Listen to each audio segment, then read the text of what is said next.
Welcome back everyone to another Destiny 2 video. Today we're going to be discussing the changes to 120 RPM hand cannons in the mid-season patch of Season 14, which was released on July 6th. More specifically, we'll be discussing how 120s stack up against the 140s, which were left unchanged. Just a quick channel update since I haven't been able to upload in a while. I haven't been able to upload as many videos as I've wanted when I started the channel, mainly because I'm still recovering from my surgery. In the future, you can still expect me to upload, just not as often as some of the other full-time YouTubers out there. And I'll be uploading whenever I feel like I can without pushing myself too hard. And when I do upload, I want to make sure it's a high-quality video with good information.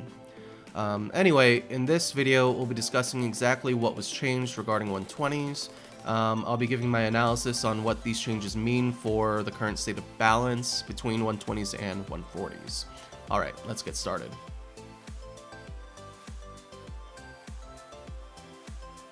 According to Bungie's patch notes, aggressive hand cannons were hit on multiple fronts. For one, they reduced the minimum fall-off distance by 1 meter across the board.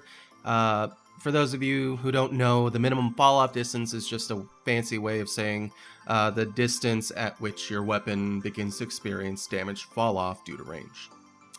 According to Bungie, this gives them a 1 meter advantage over other hand cannons. That's actually a little bit misleading. I'll get into why later in the video. But just to give you an idea of the current range for 120s, on my 85 range Igneous Hammer, which is the one I used to use most often, this nerf reduced the minimum fall-off distance to about 38 meters, down from about 39 meters or so, which is what it used to be when I tested it after the previous nerfs to 120s. Starting with the 70 range bottom dollar on screen, this reduced the minimum fall-off distance to about 36 meters. On my 73 range Igneous Hammer, that reduced the fall-off distance to about 36.5 meters. At 80 range, that reduced the minimum fall-off distance to about 37.5 meters. And then finally at 93 range, the fall-off distance started at 39 meters. All of these measurements were tested personally by me using Darcy with my brother as the testing dummy, so shout out to him.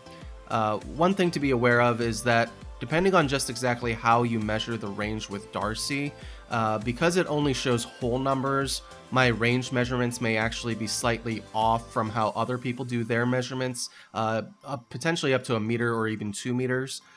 So it just depends on whether you use the top end of the range you see on Darcy or the bottom end. To compare these numbers with the 140s, take a look again at the screen. Keep in mind the numbers I'm showing you for both 140s and 120s are the numbers without rangefinder. If you want to know how rangefinder affects these numbers, just know that rangefinder adds 10% to the minimum fall-off distance while also increasing zoom by 10%. These values for 140s I did not do with Darcy. I actually pulled these numbers from destinyindepth.com, so they may not actually be completely 100% consistent with how I tested the ranges for 120s with Darcy, but it should give you a good idea. The reason I couldn't pull these numbers for 120s is just because the site hasn't been updated since December of 2020. So starting at, let's just start at 70 meters since that's what we started at with the 120s. If you'll remember, for the 70 range 120s, the minimum fall-off distance now starts at about 36 meters. Here for 140s, you can see it starts at about 32 meters.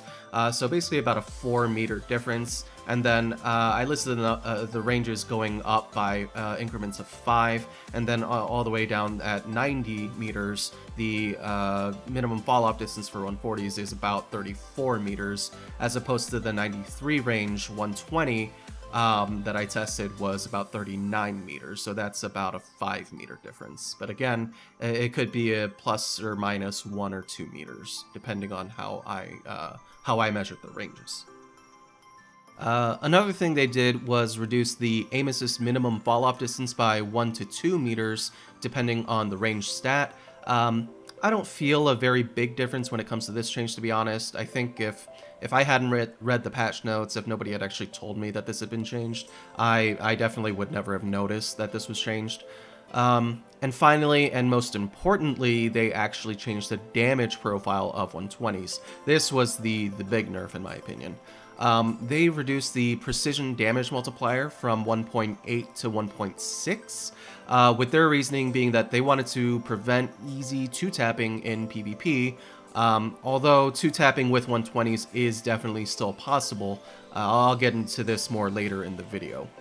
120s still do 50 damage per body shot in PvP, that hasn't changed, but now instead of critting for 90 to the head, they instead crit for 80, which is definitely, it's significantly less, well, I wouldn't say significantly, it is less damage, but, you know, 120s do still do a decent chunk of damage, more than 140s. This change had the side effect of requiring players to hit 2 crits and 1 body shot in order to secure a kill against full health Guardians. Regardless of resilience levels.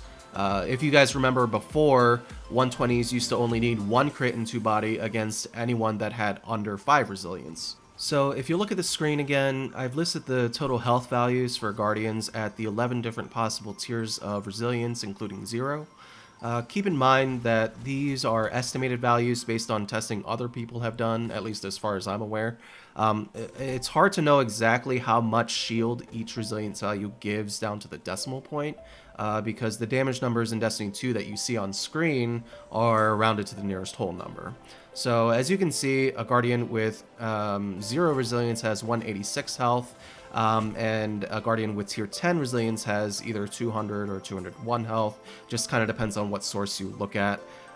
So that means that everyone at full health now requires 2 crits plus 1 body from a 120 to secure a kill. Just for your guys' information, for those who don't know, resilience does only add to your shield value. It does not add to your red bar health. Everybody has exactly 70 points of the red bar health. Okay, so with that in mind, now let's dive a little deeper into what advantages and disadvantages each archetype has compared to the other.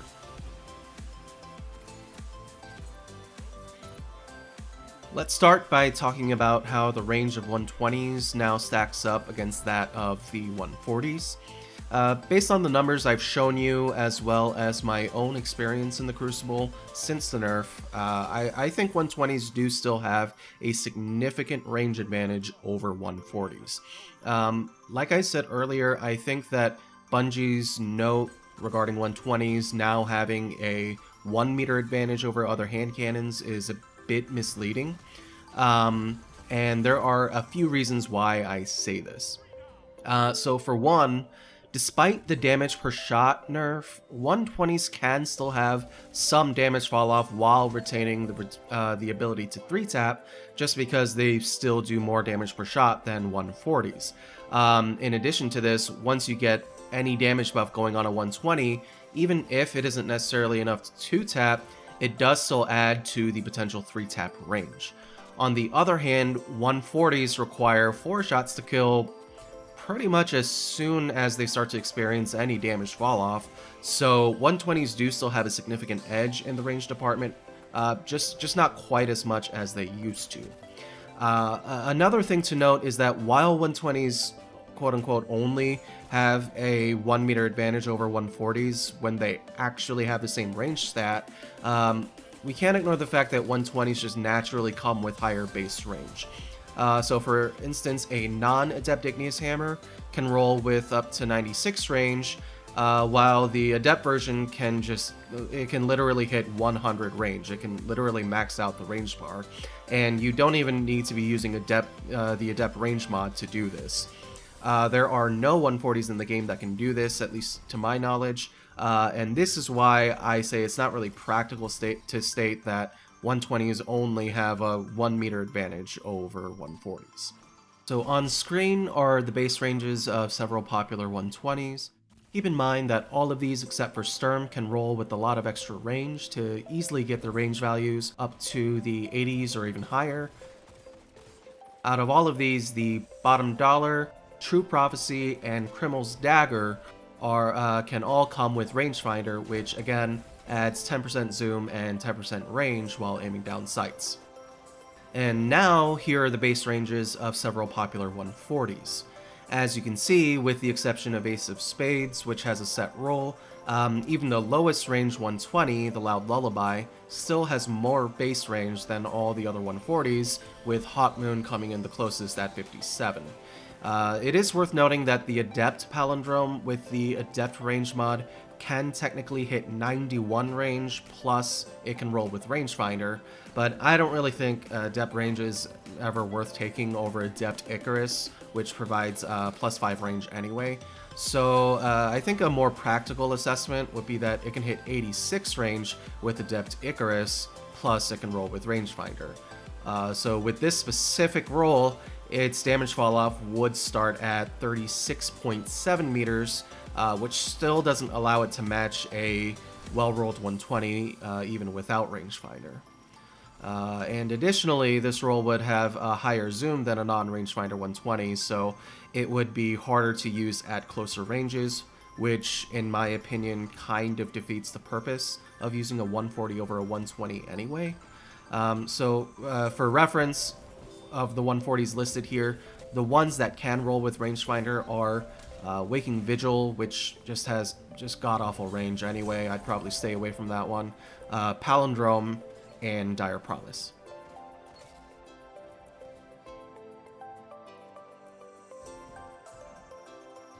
Alright, now let's talk a little about the various damage perks and buffs that can be used in Crucible, and how these synergize with 120s and 140s. Let's talk about Rampage first, since this was probably the most popular damage perk before the nerf for achieving those satisfying 2-taps with 120s. Each stack of Rampage adds 10% extra damage, so with the nerfs, if you have Rampage times 1 going, your headshot with the 120 is now 88, meaning 2 crits will only give you 176 damage, which is definitely not enough to 2-tap a full health Guardian. If you have Rampage times 2, your headshot damage is 96, meaning you can 2-tap Guardians at full health as long as they have less than tier 6 resilience, which is most people. And if you have Rampage times 3, your headshot damage goes up to 104, meaning you can you can 2-tap Guardians of any resilience. So does this mean that Rampage is essentially a dead perk now on 120s? I wouldn't say it's quite dead. It does still provide some benefits even at just 1 stack, but it's definitely worse now than before.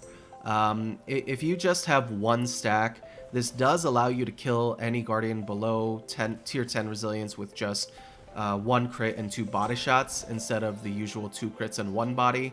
This should make it easier for you to land that second kill, and then once you have Rampage times 2 active, you'll be able to 2-tap most people you come across, since most people aren't running tier 6 resilience. The problem with this, though, obviously, is that you don't get to 2-tap until you get to Rampage times 2, meaning you need to come across at least 3 enemies back to back to back while keeping your health up in order to be able to 2-tap. So because of this, I would probably recommend running other perks over Rampage now. Things like Moving Target, Snapshot, Explosive Payload, Timed Payload, or even the recently buffed Celerity are all great perks to take over Rampage in my opinion. That being said, if you have a great roll of a 120 already that has Rampage, I wouldn't throw it away or even necessarily stop using it. Like I said, Rampage can still come in clutch for those 1v2 moments. It's just that the benefit isn't quite as dramatic and obvious as before.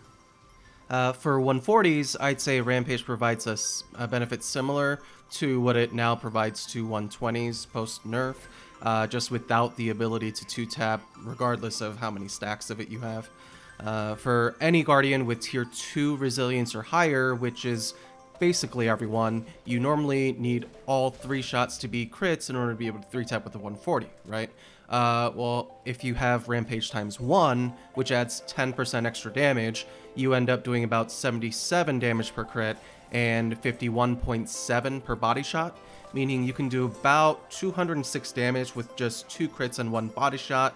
Obviously, that's well past the tier 10 resilience total health of 201. So this doesn't actually improve the time to kill, but it does make the optimal time to kill easier to achieve, which can still be really valuable in the right situations.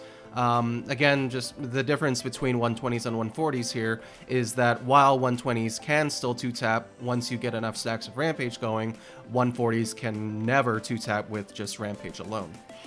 Still, being able to kill in 0.87 seconds with just 2 crits plus 1 body is definitely going to be beneficial in certain situations.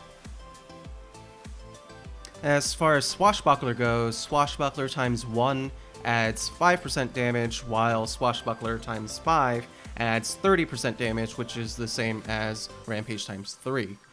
So this means that at 1 stack, 120s will do about 84 damage per crit and 52.5 per body shot, while 140s will do about 73.5 per crit and 49.4 per body shot. So this means that at Swashbuckler times 1, 120s can do about 189 damage with 1 crit plus 2 bodies, which is not going to be enough to kill most full health Guardians. In other words, achieving the optimal time to kill with a 120 with Swash times 1 is still going to require 2 crits plus 1 body. 140s with Swashbuckler times 1 will actually do about 196 damage with 2 crits and 1 body, which will likely be enough to kill most full health Guardians, meaning that achieving the optimal TTK is going to be easier with just 1 stack of Swashbuckler. So actually Swashbuckler times 1 helps 140s more than it helps 120s. Just as an FYI, the most common 140 that can roll Swashbuckler is the Dire Promise. However, it has kind of low base range, so you would have to sacrifice some range perks in order to get this. And if we look at Swashbuckler times 5, that's basically, again, the same as Rampage times 3 in that they both provide a 30% damage buff to your weapons. So basically it's the same, we're back to the same scenario there. In other words, it's better for 120s because you can 2-tap any Guardian at full health regardless of resilience, but for 140s, the best you can do is get a 3-tap with 1 crit plus 2 body shots. Now taking a look at Multi-Kill Clip, this perk can come on the bottom dollar as well as the Finite Impactor. According to d2gunsmith.com, Multi-Kill Clip grants a damage buff for 5 seconds, with the damage buff ramping up as you get more kills before reloading. So at 1 stack, you get a 17% bonus damage, at 2 stacks, you get 33% extra damage, and at 3 stacks, you get 50% bonus damage. Now, I really doubt there are going to be many scenarios in PvP where you're proccing Multi-Kill Clip times 3, and in Trials there are only 3 opponents anyway, so I'll really only be talking about the first 2 stacks of Multi-Kill Clip.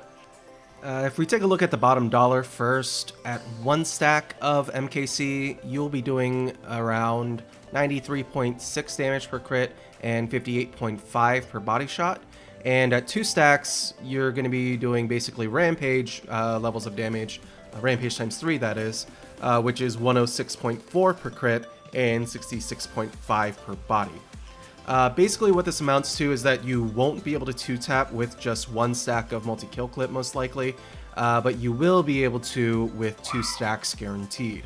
And while 1 stack isn't enough for you to 2-tap, what you can do is make the optimal time to kill easier to achieve with just 1 crit plus 2 bodies. For Finite Impactor, Multi-Kill Clip can roll on it on the 4th and final column of perks. At 1 stack, you'll be doing around 81.9 damage per crit and 54.99 damage per body.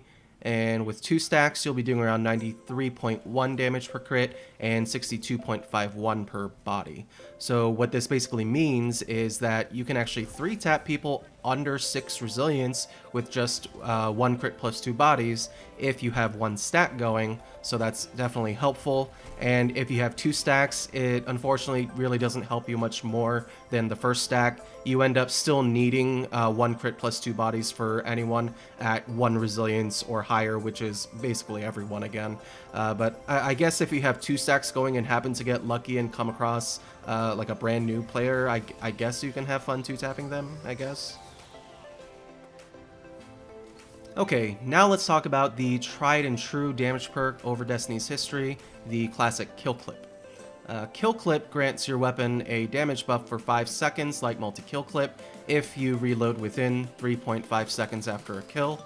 According to d2gunsmith.com, this adds 30% to your body shot damage and 33% to your precision damage while active. So for 120s, the only two non-sunset legendaries that can roll with Kill Clip are the newly reissued Loud Lullaby from the Moon and the no longer obtainable Criminal's Dagger if you happen to be lucky enough during Iron Banner a couple seasons ago to get a current power version. Now, despite Bungie's reasoning for nerfing the damage profile of 120s, i.e. them not wanting 120s to be able to 2-tap so easily, getting Kill Clip to proc on a 120 does still allow you to get quite an easy 2-tap to the head. So because of this, Kill Clip is an absolutely fantastic perk on 120s. With Kill Clip active on a 120, you end up doing 106.4 damage to the head and 65 damage to the body. So this means you can 2-tap with Kill Clip with 2 headshots against any full health Guardian, regardless of resilience. This next part, it's not as flashy as being able to 2-tap, but it does let you 3-tap also just by hitting all body shots. But if you think about how incredibly easy it is to just land 3 consecutive body shots on even really fast moving targets in this game, this is actually also pretty useful in my opinion. The main downside of Kill Clip on a 120 is that Loud Lullaby's base stats are pretty poor. It's not just its range and stability and handling, but also its reload speed, which obviously you have to reload to get it to proc. Its reload speed is 31, and Criminal's Dagger also has a base reload speed of 32, which is also very poor.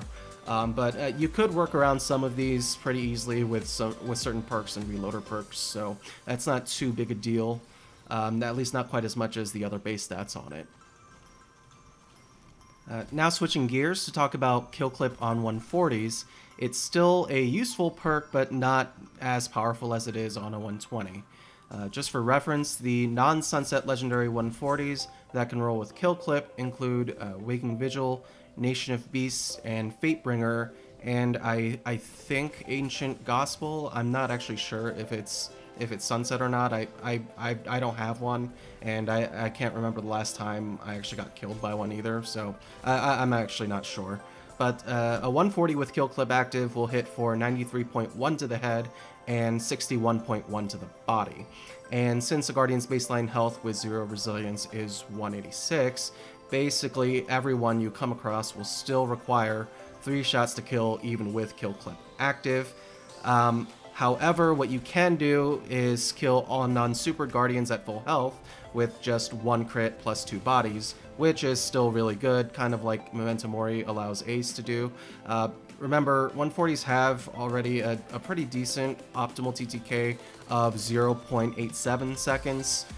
So if you need only 1 crit and 2 bodies to achieve that, that's still quite powerful, just not really as powerful as being able to 2-tap in 0.5 seconds. Alright, let's move on to High Energy Fire with Charged with Light mods, as well as Warlock Empowering Rifts. The reason I'm grouping these together is because they both provide a flat 20% bonus to weapon damage, so basically it's like you have Rampage ×2 active. So for 120s, this lets you do 96 damage per crit, and for 140s, you'll be doing 84 per crit. So for 120s, 96 plus 96 is 192, so you will be able to 2-tap anyone at full health, provided they have less than tier 6 resilience. And again, for 140s, you just won't be able to 2-tap with it, but it will let you, it will make your optimal time to kill with a 140 much easier to achieve. And now, moving on to the final damage perk we'll be talking about today, which is specific to Ace of Spades. It's called Memento Mori, which I'm sure most of you are already familiar with, but we'll go over it anyway, just for completeness sake. With Memento Mori active, you'll do 90 damage per crit and 60 per body shot. So if you get 1 crit plus 2 bodies, that adds up to 210 damage, which is enough to take down any full health Guardian at any resilience. but it again doesn't allow you to 2-tap Guardians all by itself. Unlike Kill Clip, Memento Mori doesn't have a time limit. You just get 6 buffed bullets that last forever until you shoot them, you die, or you stow the weapon away. And as if that wasn't enough, you actually can 2-tap people with Ace of Spades if you stack Memento Mori with another external damage buff like Empowering Rift. Memento Mori does have a downside though, which I think it's important to keep in mind when using this weapon. So here's a graph I made showing the damage that Ace does across a spectrum of ranges, with blue showing the damage without Memento Mori and red showing the damage with it. As you can see, once you're past 38 meters with Memento Mori active, you actually end up doing less damage per bullet than if you didn't have it active. The damage with Memento Mori does eventually surpass the non-buffed baseline damage again at around 44 meters, but at that point you really shouldn't be engaging at that distance with your hand cannon anyway. After some testing, I've determined that about 37 to 38 meters is pretty much the hard cutoff point for Ace of Spades range. It can 3-tap out to about 35 meters at baseline and 36 meters with Memento Mori active. And then after 37 to 38 meters or so, even with Memento Mori active, you basically you'll barely be even able to 4-tap with 4 consecutive headshots, and you'll actually need 5 shots to kill if your target is anywhere past that range. As a comparison, my Adept Igneous with 85 range, so basically the same range stat as Ace of Spades, can still 3-tap out to 41 meters, and with an even higher roll, I can 3-tap out to 42 meters or even further. So this is why I say it's misleading to say that 120s only have a 1 meter advantage over 140s, because clearly a good 120 can still have a several meter range advantage over the highest range 120.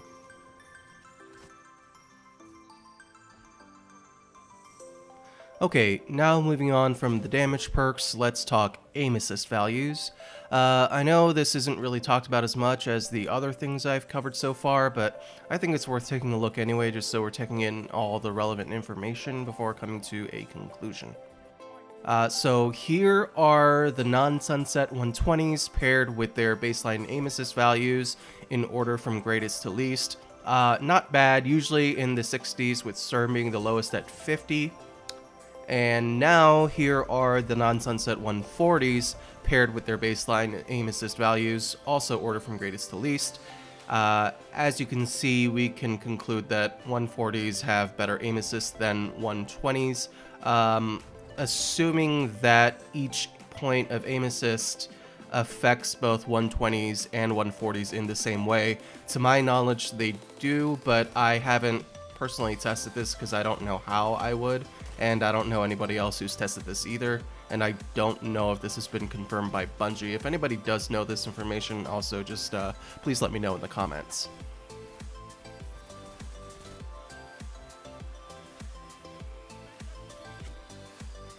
Now let's briefly discuss handling and stability differences between 120s and 140s. I'm not actually going to take the time to list out all the handling and stability stats for all the weapons like I've been doing for the range and other sections, mainly because I think it's pretty common knowledge that 140s handle faster than 120s, and that 140s have better stability and reload speed. Basically, if there's an animation tied to the weapon in some way, 140s are going to generally do it faster. The reason handling is so important on primary weapons is because high handling, among other things, lets you quickly swap to and from your special weapon for quick and easy cleanup kills, which is very important. For instance, let's say you shotgun somebody and they are out of your melee lunge range, then all you have to do would be to swap quickly to your primary to try and get that easy cleanup. And obviously, if your primary has high handling, that's going to be much faster and less of a chance that your opponent is going to come out on top.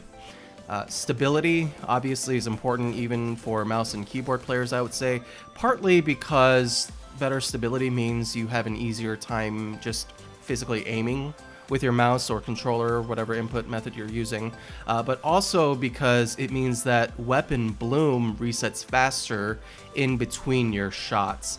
So for those who don't know, weapon bloom just means that your accuracy cone after each shot kind of blooms outward. The cone gets bigger, so your weapon becomes less accurate with each shot, and if you have more stability, that actually helps to combat that weapon bloom. And of course there's reload speed, which tends to be significantly faster on 140s.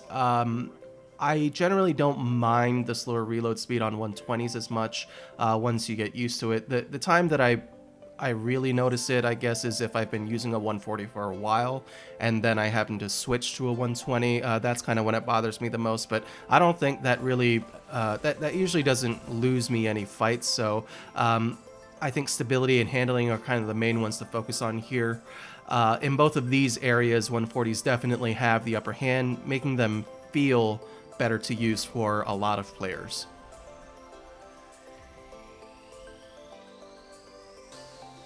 One thing that I don't see mentioned very often when people discuss 120s versus 140s is that 120s intrinsically cause increased flinch.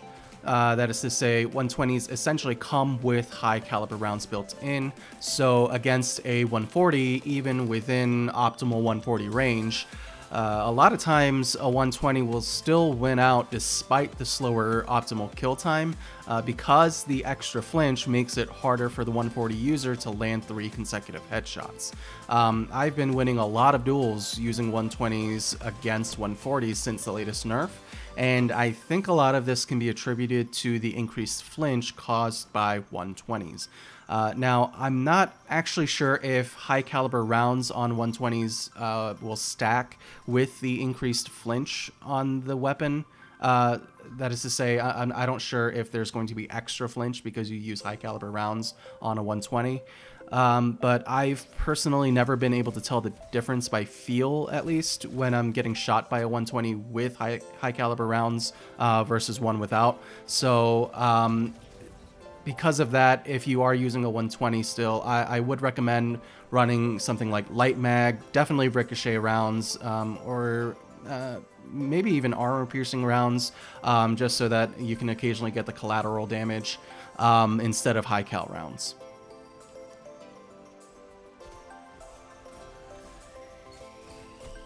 Team shooting is a really important part of competitive game modes like Trials in Destiny 2. When you're facing a team that's really good at team shooting, it can be very difficult to fight back. In this case, I think 120s definitely win out over 140s, not just because they do more damage per shot than 140s, but also because they have more range, meaning there are just going to be more lanes on any given map where your team can effectively team shoot at opponents. The extra damage is definitely helpful also. With a full fire team of 120s, only 2 of you need to hit crits on an opponent, while the third teammate can just hit a body shot in order to kill someone instantly, which is helpful. And also, if your team is standing in an empowering rift, just 1 headshot from each of 2 members of your team on one opponent can instantly kill them, which is really strong as well.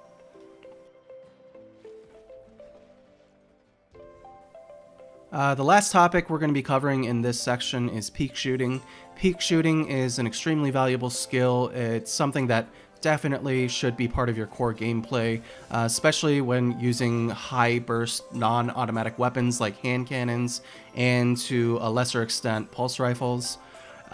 If you don't know, Peekshooting just means that you dip back into cover for a moment between each shot. This way you minimize the amount of time during an engagement where you're actually vulnerable to being shot by your opponent.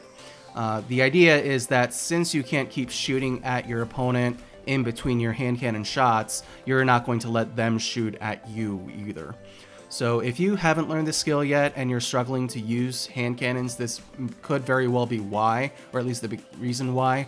There are a lot of weapons out there that have faster times to kill than even the 140 hand cannons, so Peekshooting is just an integral part of hand cannon gameplay, especially when you're using 140s and 120s. Less so probably for the precision frames, but maybe. I don't really use them too much, so if anybody has more experience with those, please feel free to comment below. But back to the 120s versus 140s, I think 120s are the clear winner in the Peekshooting category. The faster fire rate of 140s doesn't mean much if the 120 user is dipping back into cover between shots anyway. Meanwhile, the 120 user is able to deal more damage per shot than the 140 user every time they do peek. Plus, they don't need to land as many crits, which can be harder to do when you only have a fraction of a second to acquire a target and then pull the trigger before dipping back into cover. So in this sense, despite the damage per shot nerf, despite the range nerf, I think 120s still have the upper hand.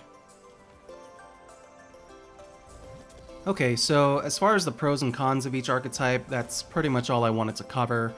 There's probably more that we could talk about, but I think these are the main highlights.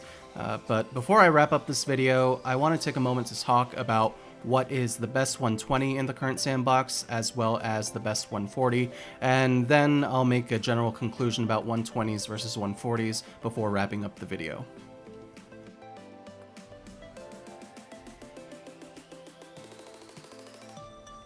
Okay, so what is the best 120? There are a lot of things to consider.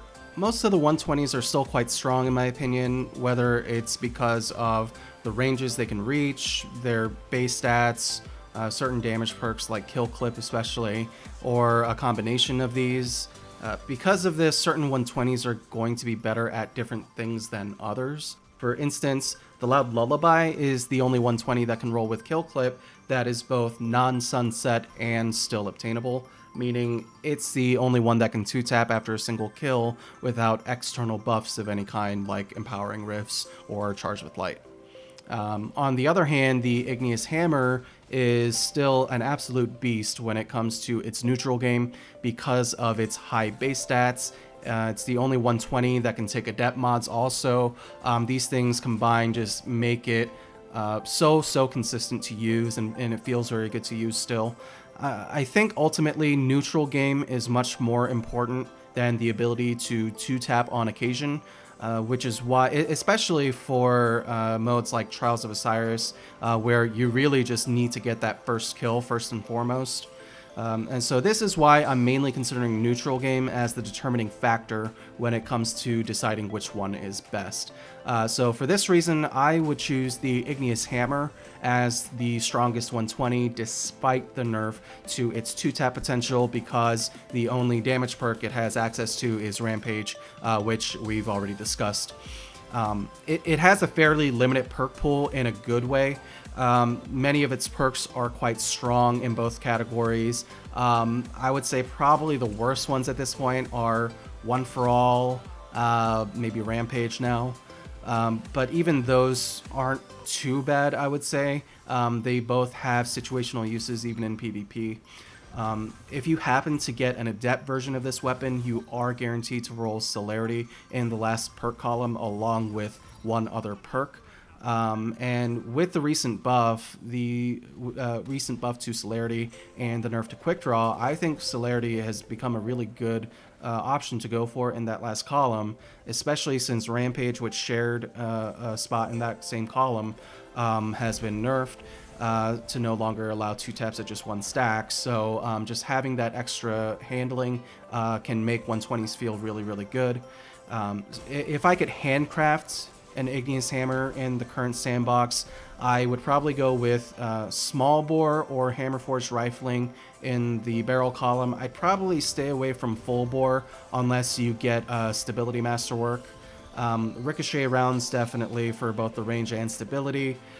Quick draw just to make shotgun cleanup kills or sniper cleanup kills easier, as well as snapshot and or celerity in that last perk column just to make it feel snappier to ADS as well. As far as the masterwork goes, I would probably go with the ranged masterwork, just to kind of combat the range nerf that it recently got. But I would also be fairly happy with the stability masterwork to combat the weapon bloom, as well as, you know, if you happen to get full bore in the barrel column, like I said, just to combat that minus 15 stability loss.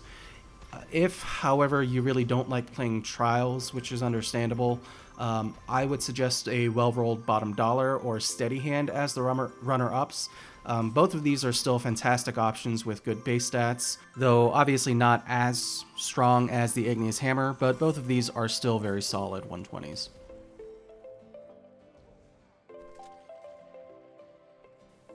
And now for the best 140. I'm also going to be making my decision based mostly on which one has the strongest neutral game. However, in this case, I think there are a couple of other things that need to be considered. If we're just talking about which 140 has the best neutral game, I would probably have to pick the Palindrome, especially the Adept version, assuming you could obtain it and get all the perks you wanted. It has very high stats, and with the right roll, it has the potential to match Ace of Spades range while still being able to use an Icarus mod or even Adept Icarus.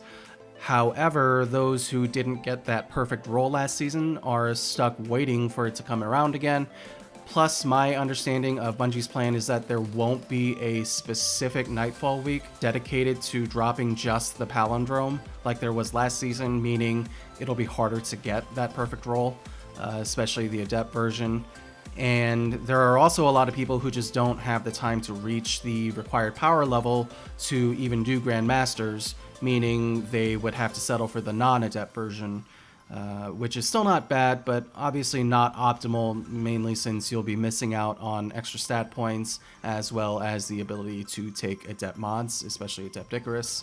So partly because of the difficulty in being able to obtain that perfect Adept Palindrome, I would actually choose Ace of Spades as the overall best 140. In addition to just being a set roll that already has the highest range of the 140s, with the exception of a Palindrome with max range plus rangefinder, it also has Memento Mori, which we talked about earlier, as well as Firefly, and it also has a great number of special weapons that pair well with it. Its main downside is that it's an exotic, meaning you won't be able to use it with an Icarus mod, which it's not the biggest deal in the world because it's a hand cannon, and hand cannons tend to have decent inner accuracy anyway, but it is definitely a bit of a downside. Again, because it's a set roll exotic, it can't come with rangefinder, but I actually think the fact that Ace of Spades doesn't have rangefinder is a good thing, at least for people like me who are really sensitive to small changes in zoom values when aiming down sights. As I said earlier, I kind of think that using rangefinder on a 140 is, it's kind of pointless, because if you really want a hand cannon with more range, you might as well just use a 120 and not have to worry about the extra zoom throwing off your muscle memory. Plus, the extra zoom makes it harder to use at closer ranges, which again just defeats the point of using a 140 over a 120 anyway. One thing you do need to watch out for when using Ace of Spades, like I said earlier, is that when your target is out far enough, there comes a point at around 38 meters where you'll actually be doing less damage with Memento Mori than without. As I was saying earlier, this is pretty much the hard cutoff point for the Ace of Spades range. So at that point, you really just need to disengage and reposition, find a different angle.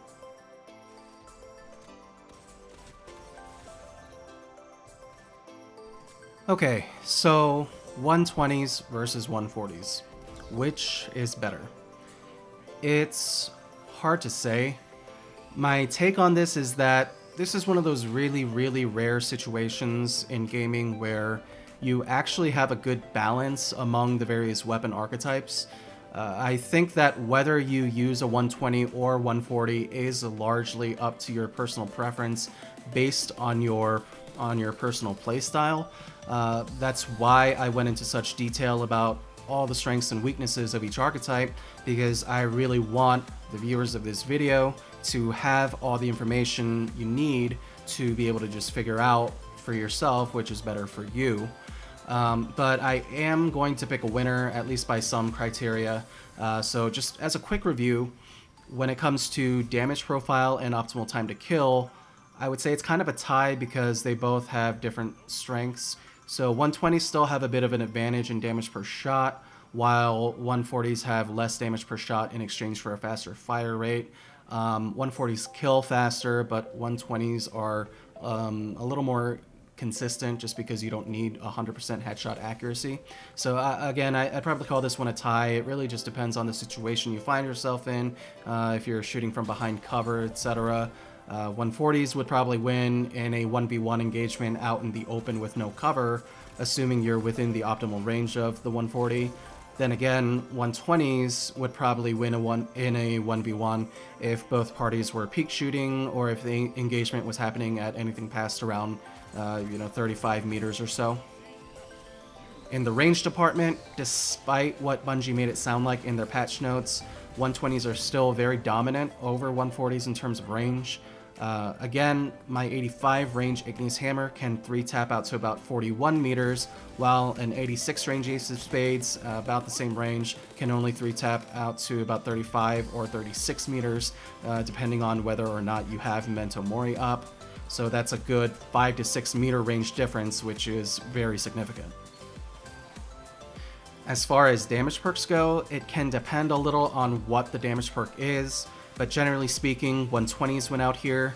120s can still 2-tap with Charged with Light, Empowering Rifts, and Kill Clip. 140s can never 2-tap with the exception of Memento Mori shots from Ace of Spades, plus another external damage buff like Empowering Rifts.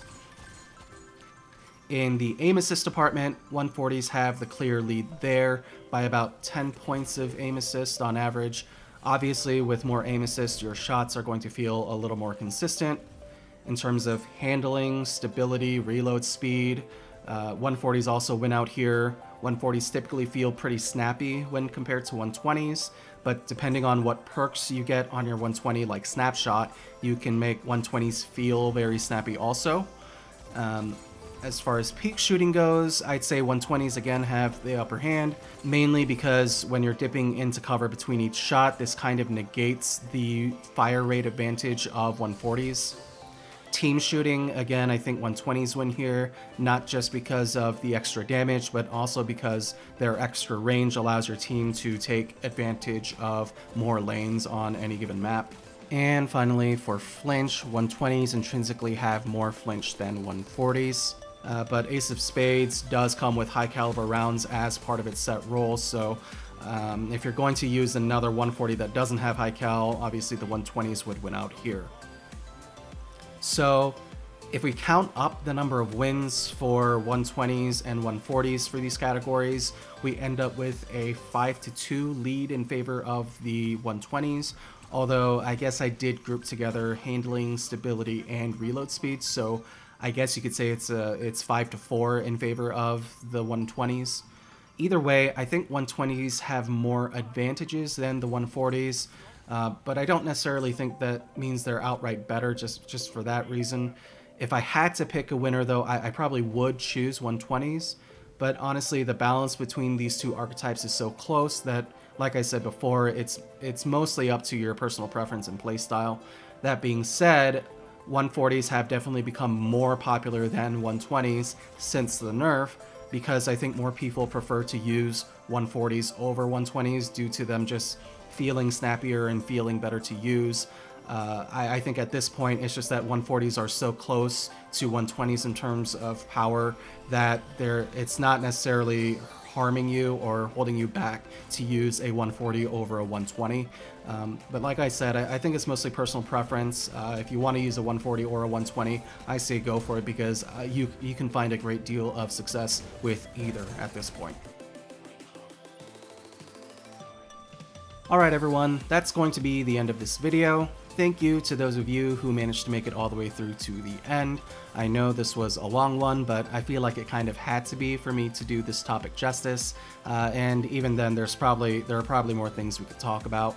If you did happen to enjoy the video, if you found the information useful in any way, please consider subscribing to my channel and liking the video.